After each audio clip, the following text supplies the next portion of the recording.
ಎಲ್ಲರಿಗೂ ನಮಸ್ಕಾರ. ಇಂದಿನ ನಮ್ಮ ಚರ್ಚೆಗೆ ಸ್ವಾಗತ. ಜೀವೇಮ ಶರದ ಶತಂ ಅಂತಾರಲ್ಲ, ಅಂದ್ರೆ 100 ವರ್ಷ ಬದುಕಬೇಕು ಅಂತ. ಆಸೆ ಎಲ್ಲರಿಗೂ ಇರುತ್ತೆ. ಆದರೆ ಆ ಬದುಕು ಹೇಗಿರ್ಬೇಕು?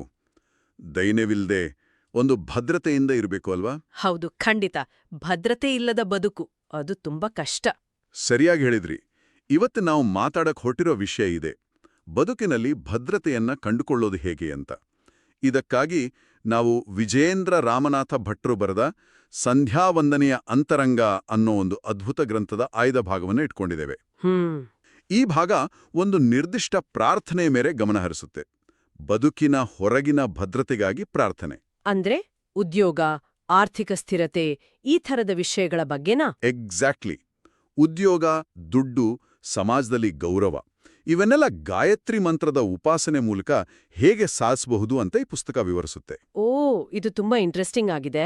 ಯಾಕಂದ್ರೆ ಸಾಮಾನ್ಯವಾಗಿ ಅಧ್ಯಾತ್ಮ ಅಂದ್ರೆ ಲೌಕಿಕ ಜೀವನದಿಂದ ದೂರ ಇರೋದು ಅನ್ನೋ ಒಂದು ಭಾವನೆ ಇದೆ. ಅದೇ ಆ ಭಾವನೆಯನ್ನೇ ಈ ಗ್ರಂಥ ಪ್ರಶ್ನಿಸುತ್ತೆ.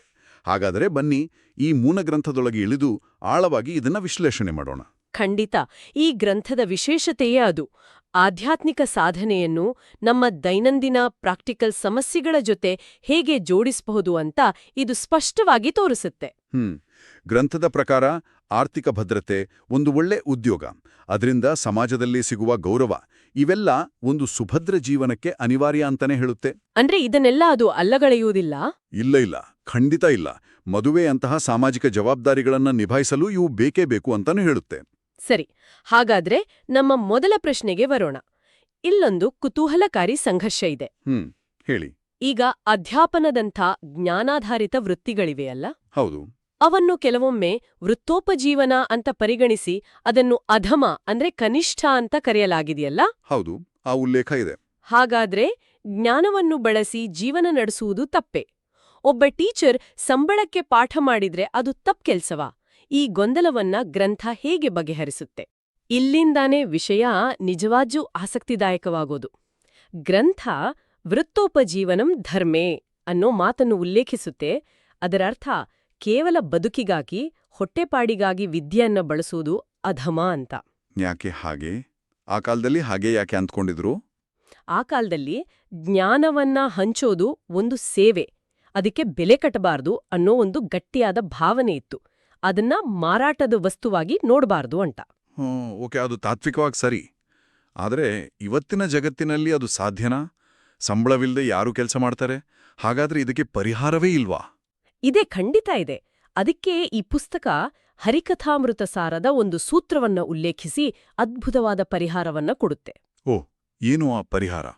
ಯಾವುದೇ ಸರ್ಕಾರಿ ಅಥವಾ ಖಾಸಗಿ ಸಂಸ್ಥೆಯಲ್ಲಿ ನೀವು ಸಂಬಳಕ್ಕಾಗಿ ಅಧ್ಯಾಪನ ನಡೆಸಿದಲು ಆ ವೃತ್ತಿಯಿಂದ ಬರುವ ಆದಾಯದ ಉದ್ದೇಶ ಇದೆಯಲ್ಲ, ಅದು ಮುಖ್ಯವಾಗುತ್ತೆ. ಉದ್ದೇಶ ಅಂದ್ರೆ? ಹಣವನ್ನ ಏನು ಮಾಡ್ತೀವಿ ಅನ್ನೋದಾ? ಹೌದು.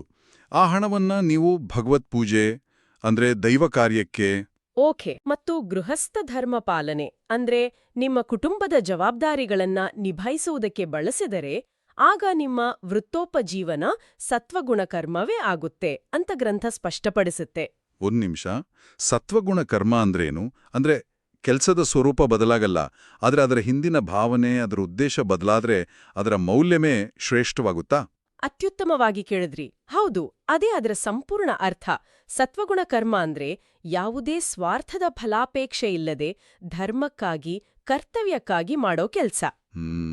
ಇಲ್ಲಿ ನಿಮ್ಮ ಸಂಬಳವನ್ನ ಕೇವಲ ಸ್ವಂತ ಸುಖಭೋಗಕ್ಕೆ ಮಾತ್ರ ಬಳಸದೆ ಅದನ್ನ ನಿಮ್ಮ ಧರ್ಮ ಪಾಲನೆಗೆ ಅಂದ್ರೆ ತಂದೆ ತಾಯಿ, ಹೆಂಡತಿ ಮಕ್ಕಳ ಪೋಷಣೆಗೆ, ಸರಿ, ದೈವ ಕಾರ್ಯಕ್ಕೆ ಬಳಸಿದಾಗ ನಿಮ್ಮ ವೃತ್ತಿ ಇದೆಯಲ್ಲ, ಅದು ಒಂದು ಯಜ್ಞದ ಸ್ವರೂಪವನ್ನ ಪಡೆಯುತ್ತೆ. ಆಗ ಅದು ಕನಿಷ್ಠ ಅಲ್ಲ, ಶ್ರೇಷ್ಠ ಕರ್ಮವಾಗುತ್ತೆ. ಹಾಗಾದ್ರೆ ನಾನು ಇದನ್ನ ಸರಿ ಅರ್ಥ ಮಾಡ್ಕೊಂಡಿದ್ದೀನ ನೋಡಿ. ಹೇಳಿ. ಅಂದ್ರೆ ನಾನೊಬ್ಬ ಟೀಚರ್ ಆಗಿ ಸಂಬಳಕ್ಕೋಸ್ಕರ ಪಾಠ ಮಾಡಿದ್ರೆ ಅದು ಅಧಮ. ಆದರೆ ಅದೇ ಸಂಬಳವನ್ನ ತಂದು ನನ್ನ ತಂದೆ ತಾಯಿಯನ್ನ ನೋಡ್ಕೊಳ್ಳಲು, ಮನೆ ನಡೆಸಲು, ದೇವರಿಗೆ ಒಂದು ಹೂವು ತಗೊಳ್ಳೋಕ್ ಬಳಸಿದ್ರೆ ಅದೇ ಕೆಲಸ ಶ್ರೇಷ್ಠ ಆಗತ್ತಾ? Is that the core logic here? Exactly, ಅದೇ ಪಾಯಿಂಟ್. ನಿಮ್ಮ ಉದ್ದೇಶ ನಿಮ್ಮ ವೃತ್ತಿಯ ಆತ್ಮವನ್ನೇ ಬದಲಾಯಿಸುತ್ತೆ. ವಾವ್! ಹೀಗೆ ಆ ಹಳೆಯ ಧರ್ಮ ಸಂಕಟಕ್ಕೆ ಒಂದು ಪ್ರಾಕ್ಟಿಕಲ್ ಸೊಲ್ಯೂಷನ್ ಸಿಗುತ್ತೆ. ಇದು ಅದ್ಭುತವಾಗಿದೆ. ಸರಿ, ಉದ್ದೇಶ ಸರಿ ಇದ್ರೆ ಯಾವುದೇ ಕೆಲಸ ಶ್ರೇಷ್ಠ ಅನ್ನೋದು ಅರ್ಥವಾಯ್ತು. ಆದ್ರೆ ಹ್ಮ್ ಇದು ತತ್ವದ ಮಟ್ಟಿಗೆ ಸರಿ. ನಿಜ ಜೀವನದಲ್ಲಿ ಒಳ್ಳೆ ಉದ್ದೇಶ ಇದ್ದ ಮಾತ್ರಕ್ಕೆ ಒಳ್ಳೆ ಕೆಲಸ ಸಿಗಲ್ಲವಲ್ಲ. ಎಷ್ಟೋ ಜನ ಒಳ್ಳೆ ಉದ್ದೇಶ ಇಟ್ಕೊಂಡೇ ಕೆಲಸ ಹುಡುಕ್ತಿರ್ತಾರೆ. ಹೌದು, ಅದು ನಿಜ. ಹಾಗಾದ್ರೆ ಆ ಅವಕಾಶವನ್ನು ಸೃಷ್ಟಿಸ್ಕೊಳ್ಳೋದು ಹೇಗೆ? ಈ ಬಗ್ಗೆ ಪುಸ್ತಕ ಏನಾದರೂ ದಾರಿ ತೋರಿಸುತ್ತಾ? ಖಂಡಿತ ದಾರಿ ತೋರಿಸುತ್ತೆ. ಇಲ್ಲಿಂದಲೇ ನಮ್ಮ ಚರ್ಚೆ ಗಾಯತ್ರಿ ಮಂತ್ರದ ಕಡೆಗೆ ತಿರುಗುತ್ತೆ. ಗಾಯತ್ರಿ ಮಂತ್ರ, ಓಕೆ. ಪುಸ್ತಕದ ಪ್ರಕಾರ ಎಲ್ಲಾ ಪ್ರಾರ್ಥನೆಗಳ ಮೂಲ ಉದ್ದೇಶ ಒಂದೇ. ಗಾಯತ್ರಿ ಮಂತ್ರದ ಕೊನೆಯ ಸಾಲು ಧಿಯೋ ಯೋನಃ ಪ್ರಚೋದಯಾತ್ ಅಂತ ಇದೆಯಲ್ಲ, ಅಂತಿಮ ಗುರಿ. ಅಂದ್ರೆ ನನಗೆ ಕಾರು ಕೊಡು, ಮನೆ ಕೊಡು ಅಂತ ಕೇಳೋ ಬದಲು ಅವನು ಸಂಪಾದಿಸುವ ಬುದ್ಧಿ ಕೊಡು ಅಂತ ಕೇಳಿದ ಹಾಗೆ. ಸರಿಯಾಗಿ ಹೇಳಿದ್ರಿ. ಬುದ್ಧಿ ಸರಿಯಾಗಿದ್ರೆ ಉಳಿದಿದ್ದೆಲ್ಲ ತಾನಾಗಿಯೇ ದಾರಿಗೆ ಬರುತ್ತೆ. ಹಾಗಾಗಿ ಯಾವುದೇ ಪ್ರಾರ್ಥನೆ ಮಾಡ್ಬೇಕಿದ್ರೂ ಅದರ ಮೂಲವಾದ ಗಾಯತ್ರಿ ಮಂತ್ರದ ಮೂಲಕವೇ ಮಾಡಬಹುದು ಅಂತ ಈ ಪುಸ್ತಕ ಪ್ರತಿಪಾದಿಸುತ್ತೆ. ಇದಕ್ಕೇನಾದ್ರೂ ಉದಾಹರಣೆ ಇದೆಯಾ? ಇದೆ. ಪಾಂಡವರ ಒಂದು ಅತ್ಯುತ್ತಮ ದೃಷ್ಟಾಂತವನ್ನ ಕೊಡಲಾಗಿದೆ. ಪಾಂಡವರು, ಅವ್ರಿಗೂ ಇದಕ್ಕೂ ಏನು ಸಂಬಂಧ? ನೋಡಿ, ಸರ್ವಸ್ವವನ್ನೂ ಕಳೆದುಕೊಂಡು ಪಾಂಡವರು ಅಡವಿ ಪಾಲಾಗಿದ್ರಲ್ಲ. ಹೌದು. ಆಗ ಅವರು ಶ್ರೀಕೃಷ್ಣನನ್ನ ಪ್ರತಿಷ್ಠಾ ಅಂತ ಉಪಾಸನೆ ಮಾಡ್ತಾರೆ. ಪ್ರತಿಷ್ಠಾ ಅಂದ್ರೆ? ಪ್ರತಿಷ್ಠಾ ಅಂದ್ರೆ ಆಧಾರ, ಬುನಾದಿ, ಸ್ಥಾಪಕ, ಎ ಸಾಲಿಡ್ ಫೌಂಡೇಶನ್ ಅಂತ ಅರ್ಥ. ಜೀವನದಲ್ಲಿ ಸ್ಥಿರತೆಯೇ ಇಲ್ಲದಿದ್ದಾಗ ಅವರು ಆ ಸ್ಥಿರತೆಯನ್ನೇ ಸ್ವರೂಪವಾಗಿ ಹೊಂದಿರುವ ಭಗವಂತನನ್ನ ಧ್ಯಾನಿಸ್ತಾರೆ. ಓಹ್, ಇದ್ರ ಫಲ ಏನಾಯ್ತು? ಅವರಿಗೆ ರಾಜ್ಯ ವಾಪಸ್ ಸಿಕ್ಕಿದ್ದಕ್ಕೂ ಈ ಉಪಾಸನೆಗೂ ನೇರ ಸಂಬಂಧ ಇದೆಯಾ? ಹೌದು. ಆ ಉಪಾಸನೆಯ ಫಲವಾಗಿಯೇ ಅವರಿಗೆ ಯುದ್ಧದಲ್ಲಿ ಗೆದ್ದು ಸಾಮ್ರಾಜ್ಯ ಮರಳಿ ಸಿಗುತ್ತೆ. ಅವರ ಜೀವನಕ್ಕೆ ಒಂದು ಪ್ರತಿಷ್ಠಾ ಸಿಗುತ್ತೆ. ಅದಕ್ಕಾಗಿಯೇ ಯುಧಿಷ್ಠಿರನಿಗೆ ಯುಧಿಷ್ಠಿರ ಪ್ರತಿಷ್ಠಾ ಅಂತಲೇ ಒಂದು ಹೆಸರಿದೆ. ಅಂದ್ರೆ ಶ್ರೀಕೃಷ್ಣನೇ ಯುಧಿಷ್ಠಿರನಿಗೆ ಪ್ರತಿಷ್ಠೆಯಾಗಿ ಆಧಾರವಾಗಿ ನಿಂತ ಅಂತ ಅರ್ಥ. ಪಾಂಡವರ ಉದಾಹರಣೆ ಚೆನ್ನಾಗಿದೆ. ಆದ್ರೆ ಇಲ್ಲಿ ನನಗೊಂದು ಪ್ರಶ್ನೆ. ಕೇಳಿ. ಅವರು ಕ್ಷತ್ರಿಯರು. ಅವರ ಧರ್ಮ ಯುದ್ಧ ಮಾಡಿ ರಾಜ್ಯ ಗೆಲ್ಲೋದು. ಸೊ ಅವರ ಪ್ರತಿಷ್ಠಾ ಅಂದ್ರೆ ರಾಜ್ಯ. ಸರಿ. ಆದ್ರೆ ಇವತ್ತಿನ ಒಬ್ಬ ಸಾಮಾನ್ಯ ಸಾಫ್ಟ್ವೇರ್ ಇಂಜಿನಿಯರ್ ಅಥವಾ ಶಿಕ್ಷಕ ಪ್ರತಿಷ್ಠಾ ಅಂತ ಧ್ಯಾನಿಸಿದ್ರೆ ಅವ್ರಿಗೆ ಹೇಗೆ ಫಲ ಸಿಗುತ್ತೆ? ಆ ಸಂಪರ್ಕವನ್ನ ಪುಸ್ತಕ ವಿವರಿಸ್ತಾ? ಬಹಳ ಮುಖ್ಯವಾದ ಪ್ರಶ್ನೆ. ಹೌದು, ವಿವರಿಸುತ್ತೆ. ಪ್ರತಿಷ್ಠಾ ಅಂದ್ರೆ ಕೇವಲ ರಾಜ್ಯ ಅಂತಲ್ಲ. ಓಕೆ. ಆಯಾ ವ್ಯಕ್ತಿಯ ಕ್ಷೇತ್ರಕ್ಕೆ ತಕ್ಕಂತೆ ಅದರ ಅರ್ಥ ಬದಲಾಗುತ್ತೆ. ಒಬ್ಬ ಸಾಫ್ಟ್ವೇರ್ ಇಂಜಿನಿಯರ್ಗೆ ಪ್ರತಿಷ್ಠಾ ಅಂದ್ರೆ ಒಂದು ಸ್ಥಿರವಾದ ಉದ್ಯೋಗ, ಉತ್ತಮ ಪ್ರಾಜೆಕ್ಟ್. ಶಿಕ್ಷಕರಿಗೆ ಪ್ರತಿಷ್ಠಾ ಅಂದ್ರೆ ಅವರ ವೃತ್ತಿಯಲ್ಲಿ ಗೌರವ, ಭದ್ರತೆ. ವ್ಯಾಪಾರಿಗೆ ಪ್ರತಿಷ್ಠಾ ಅಂದ್ರೆ ವ್ಯವಹಾರದಲ್ಲಿ ಸ್ಥಿರತೆ. ಓ, ಹಾಗಾದ್ರೆ ಇದು ತುಂಬಾ ಪರ್ಸನಲ್ ಆದ ಹಾಗಾಯ್ತು. ಹೌದು. ಹಾಗಾಗಿ ಗಾಯತ್ರಿ ಮಂತ್ರದ ಮೂಲಕ ಭಗವಂತನನ್ನ ಪ್ರತಿಷ್ಠಾ ರೂಪದಲ್ಲಿ ಧ್ಯಾನಿಸಿದ್ರೆ ನಮ್ಮ ವೃತ್ತಿ ಜೀವನದಲ್ಲಿ ಸ್ಥಿರತೆ ಮತ್ತು ಭದ್ರತೆ ಸಿಗುತ್ತೆ ಅನ್ನೋದು ಪುಸ್ತಕದ ಸಾರ. ಅಂದ್ರೆ ಇದು ನೇರವಾಗಿ ನನಗೆ ಕೆಲಸ ಕೊಡುವಂತ ಬೇಡುವುದಕ್ಕಿಂತ ಒಂದು ಹೆಜ್ಜೆ ಆಳವಾದದ್ದು. ಕೆಲಸವನ್ನು ಕೊಡುವ ಮೂಲ ಶಕ್ತಿಯನ್ನೇ, ಆ ಸ್ಥಿರತೆ ಅನ್ನೋ ಗುಣವನ್ನೇ ಧ್ಯಾನಿಸುವುದು. ಕರೆಕ್ಟ್. ಫಲವನ್ನ ಕೇಳೋದಕ್ಕಿಂತ ಫಲದಾತನ ಸ್ವರೂಪವನ್ನ ಅರಿಯೋದ್ರ ಮೇಲೆ ಗಮನ ಹರಿಸುವುದು. ಇದು ಕೇಳೋದಕ್ಕೆ ತುಂಬಾನೇ ಇಂಟ್ರೆಸ್ಟಿಂಗ್ ಆಗಿದೆ. ಹಾಗಾದ್ರೆ ಈ ರೀತಿ ಧ್ಯಾನ ಮಾಡುವ ನಿರ್ದಿಷ್ಟ ಕ್ರಮ ಏನು? ಪುಸ್ತಕದಲ್ಲಿ ಅನುಸಂಧಾನ ಅಂತ ಒಂದು ಪದ ಬಳಸಿದ್ದಾರೆ. ಅದರ ಪ್ರಕ್ರಿಯೆ ಏನು? ಅನುಸಂಧಾನ ಅಂದ್ರೆ ಕೇವಲ ಮಂತ್ರವನ್ನ ಗಿಣಿಪಾಠದಂತೆ ಹೇಳೋದಲ್ಲ. ಅದರ ಪ್ರತಿಯೊಂದು ಪದದ ಅರ್ಥವನ್ನ ನಮ್ಮ ಗುರಿಯೊಂದಿಗೆ, ನಮ್ಮ ಆಶಯದೊಂದಿಗೆ ಜೋಡಿಸಿ ಆಳವಾಗಿ ಚಿಂತಿಸುವುದು. ಒಂದು ನಿಮಿಷ, ಇದು ಬಹಳ ಮುಖ್ಯವಾದ ವಿಷಯ. ಅಂದ್ರೆ ಮಂತ್ರವನ್ನ ಕೇವಲ ಪಠಿಸುವುದಲ್ಲ, ಅದೊಂದು ರೀತಿಯಲ್ಲಿ ಮೆಂಟಲ್ ಪ್ರೋಗ್ರಾಮಿಂಗ್ ಇದ್ದ ಹಾಗೆ. ಹೌದು, ಹೌದು. ಪ್ರತಿಯೊಂದು ಪದಕ್ಕೂ ನಮ್ಮ ಗುರಿಯನ್ನು ಜೋಡಿಸಿ ಅದರ ಶಕ್ತಿಯನ್ನ ಒಂದು ನಿರ್ದಿಷ್ಟ ಕೆಲಸಕ್ಕೆ ಫೋಕಸ್ ಮಾಡೋದು, ಇದು ಕೇವಲ ಭಕ್ತಿಯಲ್ಲ, ಇದೊಂದು ತಂತ್ರಗಾರಿಕೆ ಅಲ್ವಾ? ನಿಖರವಾಗಿ. ಇದೊಂದು ಸಚೇತನ ಧ್ಯಾನ. ಬನ್ನಿ, ಉದ್ಯೋಗ ಮತ್ತು ಭದ್ರತೆಗಾಗಿ ಗಾಯತ್ರಿ ಮಂತ್ರದ ಪ್ರತಿಯೊಂದು ಪದವನ್ನು ಹೇಗೆ ಅನುಸಂಧಾನ ಮಾಡಬೇಕು ಅಂತ ನೋಡೋಣ. ಓಕೆ, ಇದನ್ನೊಮ್ಮೆ ಬಿಡಿಸಿ ಹೇಳೋಣ. ಮೊದಲ ಪದ ತತ್. ತತ್ ಅಂದ್ರೆ ಆ. ಇಲ್ಲಿ ಹೇಗೆ ಚಿಂತಿಸ್ಬೇಕು ಅಂದ್ರೆ, ಆ ಭಗವಂತ ದೇಶ ಮತ್ತು ಕಾಲಗಳಲ್ಲಿ ಎಲ್ಲೆಲ್ಲೂ ವ್ಯಾಪಿಸಿದ್ದಾನೆ. ಸರಿ. ಹಾಗಾಗಿ ನನಗೆ ಉದ್ಯೋಗ ಸಿಗ್ಬೇಕಾದ ಸರಿಯಾದ ಸ್ಥಳ ಮತ್ತು ಸಮಯವನ್ನ ಆತನೇ ಅನುಕೂಲ ಮಾಡಿಕೊಡುತ್ತಾನೆ. ಆತ ಭಕ್ತ ವಾತ್ಸಲ್ಯದಿಂದ ನನಗಾಗಿ ಉದ್ಯೋಗ ಅವಕಾಶಗಳನ್ನ ಸೃಷ್ಟಿಸ್ತಾನೆ ಅಂತ ಭಾವಿಸ್ಬೇಕು. ಓಕೆ. ನಂತರ ಸವಿತುಹ. ಇದರ ಅನುಸಂಧಾನ ಹೇಗೆ? ಸವಿತುಹ ಅಂದ್ರೆ ಸೃಷ್ಟಿಕರ್ತ.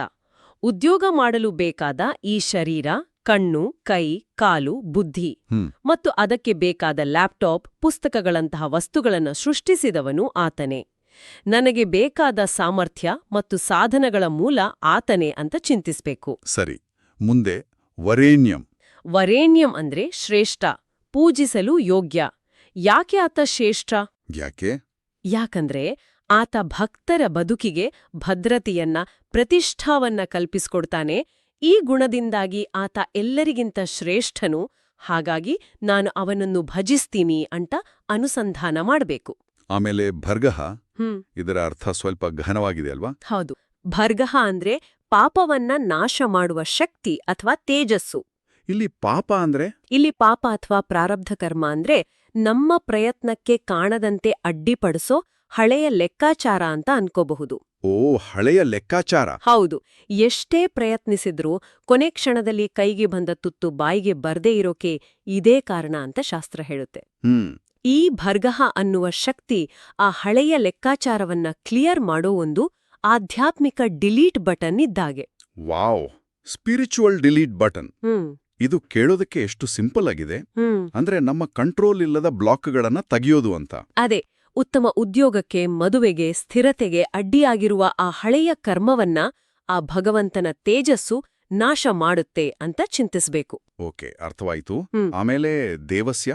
ದೇವ ಅಂದ್ರೆ ಪ್ರಕಾಶಮಾನನಾದ, ಕ್ರೀಡಿಸುವವನು. ಉದ್ಯೋಗ ಸಂದರ್ಶನದಲ್ಲಿ, ಪ್ರಾಜೆಕ್ಟ್ ಮಾಡುವಾಗ ಎದುರಾಗುವ ಅಡೆತಡೆಗಳನ್ನ, ಚಾಲೆಂಜ್ಗಳನ್ನ ಗೆಲ್ಲಲು ಬೇಕಾದ ಸ್ಫೂರ್ತಿ, ಪ್ರೇರಣೆ ನೀಡುವನು ಆತ. ಯುಧಿಷ್ಠಿರನಿಗೆ ಹೇಗೆ ಪ್ರತಿಷ್ಠಾವನ್ನು ಕೊಟ್ಟು ಅವನನ್ನು ಸ್ಥಾಪಿಸಿದನೋ ಹಾಗೆಯೇ ನನಗೂ ನನ್ನ ಕ್ಷೇತ್ರದಲ್ಲಿ ಒಂದು ಸ್ಥಾನವನ್ನ ಕಲ್ಪಿಸಿಕೊಡುತ್ತಾನೆ ಅಂತ ಚಿಂತಿಸ್ಬೇಕು. ಆಮೇಲೆ ಧೀಮಹಿ ಅಂದ್ರೆ ಧ್ಯಾನಿಸುತ್ತೇವೆ. ಹೌದು. ಇದು ಕೇವಲ ಒಂದು ಕ್ರಿಯಾಪದವಲ್ಲ. ಇದು ಒಂದು ರೀತಿಯಲ್ಲಿ ನಮ್ಮ ಮನಸ್ಸಿಗೆ ನಾವೇ ಕಮಾಂಡ್ ಕೊಟ್ಟ ಹಾಗೆ. ಹೇಗೆ? ದಿನಪೂರ್ತಿ ನಾವು ನಮ್ಮ ಬಾಸ್ ಬಗ್ಗೆ, ಡೆಡ್ಲೈನ್ಗಳ ಬಗ್ಗೆ ಚಿಂತಿಸ್ತಿರ್ತೀವಿ.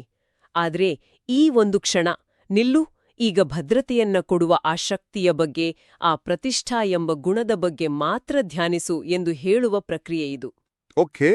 ತೈತ್ತಿರೀಯ ಉಪನಿಷತ್ತಿನಲ್ಲಿ ಹೇಳಿದಂತೆ ಜೀವನದಲ್ಲಿ ಉತ್ತಮ ಸ್ಥಾನವನ್ನ ನೀಡುವ ಆ ಭಗವಂತನನ್ನ ಪ್ರತಿಷ್ಠಾ ಎಂದು ಧ್ಯಾನಿಸುತ್ತೇವೆ ಎಂದು ಅನುಸಂಧಾನ ಮಾಡಬೇಕು. ಮತ್ತು ಕೊನೆಯದಾಗಿ ಧಿಯೋ ಯೋನಃ ಪ್ರಚೋದಯಾತ್. ನಮ್ಮ ಬುದ್ಧಿಯನ್ನು ಯಾರು ಪ್ರೇರೇಪಿಸುವನೋ, ಭದ್ರವಾದ ಬದುಕಿಗೆ ಬೇಕಾದ ಉದ್ಯೋಗವನ್ನ ದೊರಕಿಸಿಕೊಡಲು ಅಗತ್ಯವಾದ ಪ್ರೇರಣೆಯನ್ನ, ಸರಿಯಾದ ಸಮಯದಲ್ಲಿ ಸರಿಯಾದ ಐಡಿಯಾಗಳನ್ನ ಕೊಡುವನು ಆತನೇ. ಪಾಂಡವರ ಉದಾಹರಣೆಯನ್ನ ನೆನೆದು ಭಗವಂತನೇ ಬದುಕಿಗೆ ಭದ್ರತೆ ನೀಡುವನು ಎಂದು ಮನಸ್ಸಿಗೆ ಗಟ್ಟಿಯಾಗಿ ಮನವರಿಕೆ ಮಾಡಿಕೊಳ್ಳುವ ಹಂತ ಇದು. ಅದ್ಭುತ. ಇದು ಕೇವಲ ಮಂತ್ರ ಪಠಣ ಅಲ್ಲ, ಇದೊಂದು ಸಂಪೂರ್ಣ ಮಾನಸಿಕ ಕಸರತ್ತು. ಹೌದು. ಪ್ರತಿಯೊಂದು ಪದಕ್ಕೂ ಇಷ್ಟು ಆಳವಾದ, ನಮ್ಮ ಲೌಕಿಕ ಗುರಿಗೆ ಪೂರಕವಾದ ಅರ್ಥವನ್ನ ಕಲ್ಪಿಸಿ ಧ್ಯಾನಿಸುವುದು ನಿಜಕ್ಕೂ ಮಂತ್ರಬ ಶಕ್ತಿಯನ್ನ ಇಮ್ಮಡಿಗೊಳಿಸಬಹುದು. ಆದರೆ ಇದು ಕೇಳಲು ಚೆನ್ನಾಗಿದೆ, ಆದರೆ ಇದು ಕೇವಲ ಒಂದು ಮಾನಸಿಕ ಸಮಾಧಾನವೇ ಅಥವಾ ನಿಜವಾಗಿಯೂ ಫಲಿತಾಂಶವನ್ನು ಬದಲಿಸುವ ಶಕ್ತಿ ಇದೆಯಾ ಅಂತ ಕೆಲವರು ಕೇಳಬಹುದು. ಒಳ್ಳೆಯ ಪ್ರಶ್ನೆ. ಪುಸ್ತಕವು ಇದನ್ನ ನಂಬಿಕೆಯ ಚೌಕಟ್ಟಿನಲ್ಲೇ ನೋಡುತ್ತೆ. ಇದು ಫಲಿತಾಂಶದ ಗ್ಯಾರಂಟಿ ಕೊಡುವ ಫಾರ್ಮುಲಾ ಅಲ್ಲ. ಬದಲಿಗೆ ಇದು ನಮ್ಮ ಪ್ರಯತ್ನಗಳಿಗೆ ಒಂದು ಆಧ್ಯಾತ್ಮಿಕ ಆಯಾಮವನ್ನ ಕೊಡುವ ಪ್ರಕ್ರಿಯೆ. ನಮ್ಮ ಪ್ರಯತ್ನಗಳ ಜೊತೆಗೆ ನಮ್ಮ ನಿಯಂತ್ರಣದಲ್ಲಿಲ್ಲದ ಶಕ್ತಿಗಳ ಅನುಗ್ರಹವೂ ಬೇಕಲ್ವಾ? ಹೌದು, ಬೇಕೇ ಬೇಕು. ಈ ಅನುಸಂಧಾನವು ಆ ಅನುಗ್ರಹವನ್ನ ಪಡೆಯಲು ನಮ್ಮನ್ನು ಮಾನಸಿಕವಾಗಿ ಮತ್ತು ಆಧ್ಯಾತ್ಮಿಕವಾಗಿ ಸಿದ್ಧಗೊಳಿಸುತ್ತೆ. ಇದು ನಮ್ಮ ಆತ್ಮವಿಶ್ವಾಸವನ್ನ ಹೆಚ್ಚಿಸುತ್ತೆ, ನಮ್ಮ ದೃಷ್ಟಿಕೋನವನ್ನ ಸ್ಪಷ್ಟಪಡಿಸುತ್ತೆ. ಆಗ ನಮ್ಮ ಪ್ರಯತ್ನಗಳು ಹೆಚ್ಚು ಫಲಪ್ರದವಾಗುತ್ತವೆ. ಹಾಗಾದ್ರೆ ಒಟ್ಟಿನಲ್ಲಿ ಇದರ ಅರ್ಥವೇನು? ಈ ಪುಸ್ತಕವು ಗಾಯತ್ರಿ ಮಂತ್ರದಂತಹ ಒಂದು ಗಹನವಾದ ಆಧ್ಯಾತ್ಮಿಕ ಆಚರಣೆಯನ್ನ ಉದ್ಯೋಗ, ಸ್ಥಿರತೆಯಂತಹ ನಮ್ಮ ಇವತ್ತಿನ ಅತ್ಯಂತ ಪ್ರಾಕ್ಟಿಕಲ್ ಅವಶ್ಯಕತೆಗಳೊಂದಿಗೆ ಬೆಸೆಯುವ ಒಂದು ವಿಧಾನವನ್ನ ನಮ್ಗೆ ನೀಡುತ್ತದೆ. ಹೌದು. ಆಧ್ಯಾತ್ಮ ಮತ್ತು ಲೌಕಿಕ ಜೀವನ ಬೇರೆ ಬೇರೆ ಅಲ್ಲ, ಅವು ಒಂದಕ್ಕೊಂದು ಪೂರಕ ಅನ್ನೋದನ್ನ ಇದು ತೋರಿಸುತ್ತೆ. ಓಕೆ. ನಿಮ್ಮ ಪ್ರೊಫೆಷನಲ್ ಲೈಫ್ನ ಗುರಿಗಳನ್ನ ಸಾಧಿಸಲು ನಿಮ್ಮ ಸ್ಪಿರಿಚುವಲ್ ಪ್ರಾಕ್ಟೀಸ್ ಅನ್ನ ಹೇಗೆ ಬಳಸ್ಕೊಳ್ಬಹುದು ಎಂಬುದಕ್ಕೆ ಇದೊಂದು ಕೈಪಿಡಿ ಇದ್ದ ಹಾಗೆ. ಮತ್ತು ಇದು ನೇರವಾಗಿ ನನಗೆ ಕೆಲಸ ಕೊಡು ಅಂತ ಕೇಳುವ ಬದಲು ಆ ಫಲವನ್ನ ನೀಡಬಲ್ಲ ಭಗವಂತನ ನಿರ್ದಿಷ್ಟ ಗುಣಗಳನ್ನ ಚಿಂತಿಸುವ ಮೂಲಕ ಆತನ ಅನುಗ್ರಹಕ್ಕೆ ಪಾತ್ರರಾಗುವ ಮಾರ್ಗವನ್ನ ತೋರಿಸುತ್ತೆ. ಹೌದು. ಇದು ಕೇಳುವುದಕ್ಕಿಂತ ಅರ್ಹರಾಗುವ ಪ್ರಕ್ರಿಯೆಯಂತೆ ಕಾಣುತ್ತಿದೆ. ಸರಿಯಾಗಿ ಹೇಳಿದ್ರಿ. ಪ್ರಾರ್ಥನೆಯ ಸ್ವರೂಪವನ್ನೇ ಇದು ಬದಲಾಯಿಸುತ್ತೆ. ಫಲವನ್ನ ಕೇಳೋದಿಕ್ಕಿಂತ ಫಲದಾತನ ಸ್ವರೂಪವನ್ನ ಅರಿಯೋದರ ಮೇಲೆ ಗಮನ ಹರಿಸುತ್ತೆ. ಕೊನೆಯದಾಗಿ ಚಿಂತನೆಗೆ ಹಚ್ಚುವ ಇನ್ನೊಂದು ವಿಚಾರವನ್ನ ಪುಸ್ತಕದಲ್ಲಿ ಹೇಳಲಾಗಿದೆ. ಹೇಳಿ. ಪುಸ್ತಕವು ನಾರಾಯಣ ಎಂಬ ಪದವನ್ನು ವಿಶ್ಲೇಷಿಸುತ್ತೆ. ನರ ಅಂದ್ರೆ ಮನುಷ್ಯ, ಅಯನ ಅಂದ್ರೆ ಆಶ್ರಯ. ನರ ಮತ್ತು ಅಯನ. ಹೌದು. ಹಾಗಾಗಿ ನಾರಾಯಣ ಅಂದ್ರೆ ನರ ಸಂಬಂಧಿ ಜೀವನ, ಅಂದ್ರೆ ಮನುಷ್ಯನಿಗೆ ಸಂಬಂಧಿಸಿದ ಬದುಕು, ಮತ್ತು ನರ ಸಂಬಂಧಿ ಉದ್ಯೋಗ ಅಂದ್ರೆ ಮನುಷ್ಯನಿಗೆ ಸಂಬಂಧಿಸಿದ ಉದ್ಯೋಗ, ಇವುಗಳಿಗೆ ಆಶ್ರಯದಾತ ಅಂತ ಅರ್ಥೈಸುತ್ತೆ. ಇದು ಕುತೂಹಲಕಾರಿಯಾಗಿದೆ. ನಾವು ದಿನನಿತ್ಯ ಬಳಸುವ ನಾರಾಯಣ ಎಂಬ ಹೆಸರಿನಲ್ಲೇ ನಮ್ಮ ಬದುಕು ಮತ್ತು ಉದ್ಯೋಗದ ಆಶ್ರಯ ಅಡಗಿದೆ ಅಂತಾಯ್ತು. ಹೌದು. ಹಾಗಾಗಿ ನಮ್ಮ ಕೇಳುಗರಿಗೆ ಒಂದು ಕೊನೆಯ ಚಿಂತನೆ. ನಾವು ದೈವವನ್ನು ಕರೆಯುವ ಹೆಸರುಗಳ ಆಳವಾದ ಅರ್ಥವನ್ನ ನಮ್ಮ ದೈನಂದಿನ ಕೆಲಸ, ನಮ್ಮ ವೃತ್ತಿ ಜೀವನದ ಸವಾಲುಗಳೊಂದಿಗೆ ಜೋಡಿಸಿ ಚಿಂತಿಸಿದ್ರೆ ನಮ್ಮ ದೃಷ್ಟಿಕೋನದಲ್ಲಿ ಮತ್ತು ನಾವು ಕೆಲಸ ಮಾಡುವ ರೀತಿಯಲ್ಲಿ ಎಂತಹ ಬದಲಾವಣೆಯಾಗಬಹುದು.